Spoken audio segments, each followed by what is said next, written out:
ನಮಸ್ಕಾರ.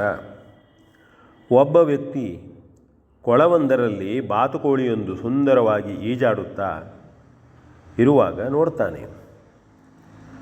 ನೋಡುತ್ತಿದ್ದಂತೆ ಅದು ಓಡೋಡಿ ಬಂದು ಕೊಳದ ಅಂಚಿನಲ್ಲಿರುವ ಕೆಸರಿನಲ್ಲಿರುವ ಹುಳಪ್ಪಡಿಗಳನ್ನು ತಿನ್ನತೊಡಗುತ್ತದೆ.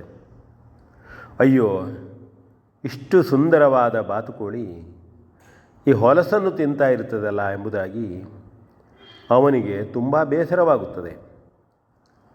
ಇಂತಹ ಸುಂದರ ಬಾತುಕೋಳಿ ಕೆಸರಿಗೆ ಹೋಗಬಾರದು, ಹುಳ ಉಪ್ಪಡಿ ತಿನ್ನಬಾರದು. ಇದಕ್ಕೆ ಒಳ್ಳೆಯ ಆಹಾರ ಬೇಕು, ಒಳ್ಳೆಯ ಆಹಾರ ಕೊಡಬೇಕು. ಹಾಗೆ ಅದನ್ನು ಸಂಸ್ಕಾರ ಕೊಟ್ಟು ಬೆಳೆಸಬೇಕೆಂದು ತೀರ್ಮಾನ ಮಾಡಿ ತನ್ನ ಮನೆಯಲ್ಲಿ ಉತ್ತಮ ಸ್ವಚ್ಛ ಪರಿಸರದಲ್ಲಿ ಬೆಳೆಸುತ್ತಾನೆ. ಕೆಸರು ಹೊಲಸುಗಳನ್ನು ನೋಡಲು ಬಿಡುವುದಿಲ್ಲ. ಒಳ್ಳೊಳ್ಳೆಯ ಸ್ವಚ್ಛ ಊಟ ನೀಡುತ್ತಾನೆ. ಉತ್ತಮವಾದ ಹಾಸಿಗೆ, ಏನು ಚೆಂದ, ಸುಂದರವಾಗಿ ದಷ್ಟಪುಷ್ಟವಾಗಿ ಬೆಳೆಯಿತು ಬಾತುಕೋಳಿ. ಆ ವ್ಯಕ್ತಿಯ ಮನೆಗೆ ಬಂದವರು ಎಲ್ಲರೂ ಬಾತುಕೋಳಿಯನ್ನು ನೋಡಿ ಏನು ಚೆಂದ, ಏನು ಸುಂದರ ಎಂದು ಹೊಗಳುವವರೇ.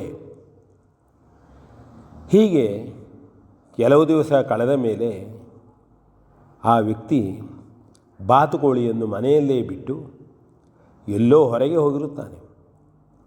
ಸ್ವಲ್ಪ ಸಮಯದ ನಂತರ ಮನೆಗೆ ಹಿಂದಿರುಗಿ ಬಂದಾಗ ಅವನ ಮನೆಯ ಮುಂದಿನ ಕಸದ ರಾಶಿಯ ಮೇಲೆ ಈ ಬಾತುಕೋಳಿ ನಿಂತು ಕಾಲು ಕೆದರುತ್ತಾ ಹುಳ ಉಪ್ಪಡಿ ತಿನ್ನುತ್ತಾ ಇರುತ್ತದೆ.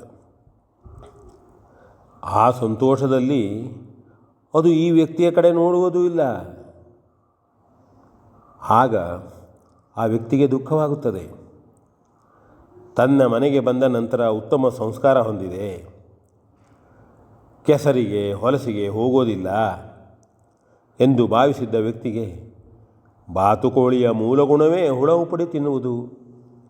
ಅದು ಹೋಗಲಾಡಿಸಲು ಸಾಧ್ಯವಾಗದು.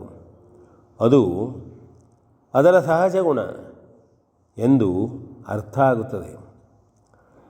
ಅದಕ್ಕೆ ನಮ್ಮ ಹಿಂದಿನವರು ಬಾತುಕೋಳಿಯನ್ನು ಸಿಂಹಾಸನದ ಮೇಲೆ ಕುಳಿಸಿದಂತೆ ಎಂಬ ಗಾದೆ ಮಾತು ಹೇಳುತ್ತಾರೆ. ಹಾಗೆಂದ ಮಾತ್ರದಿಂದ ಬಾತುಕೋಳಿ ಕೆಟ್ಟ ದಾರಿಗೆ ಹೋಗಲೇ ಇಲ್ಲ. ತನ್ನ ಆಹಾರವನ್ನು ತಾನು ಸರಿಯಾದ ಮಾರ್ಗದಲ್ಲೇ ತೆಗೆದುಕೊಂಡಿತು. ಮನುಷ್ಯ ಒಳ್ಳೆಯ ಸಂಸ್ಕಾರ ಬೆಳೆಸಿಕೊಳ್ಳಬೇಕು, ಬಾತುಕೋಳಿಯ ಹಾಗೆ ಆಗಬಾರದು. ಮನುಷ್ಯರಾದವರು ಒಳ್ಳೆಯ ಜನರನ್ನು ನೋಡಿ, ಉತ್ತಮ ಸಂಸ್ಕಾರವಂತರನ್ನು ನೋಡಿ ಕಲಿಯಬೇಕು. ತಮ್ಮಲ್ಲಿ ಕೆಟ್ಟ ಗುಣಗಳಿದ್ದರೆ ತಿಳಿದುಕೊಂಡು ಸುಧಾರಿಸಲು ಪ್ರಯತ್ನಿಸಬೇಕು. ಹಾಗೆ ಮಾಡದೆಯೇ ಮೂಲ ಕೆಟ್ಟ ಗುಣವನ್ನೇ ಪುನರಾವರ್ತಿಸಿದರೆ ಇದೇ ರೀತಿ ಬಾತುಕೋಳಿಯ ಕಥೆ ಹೇಳುತ್ತಾರೆ. V N Bhagavat ಬರ್ಪಳ್ಳಿ.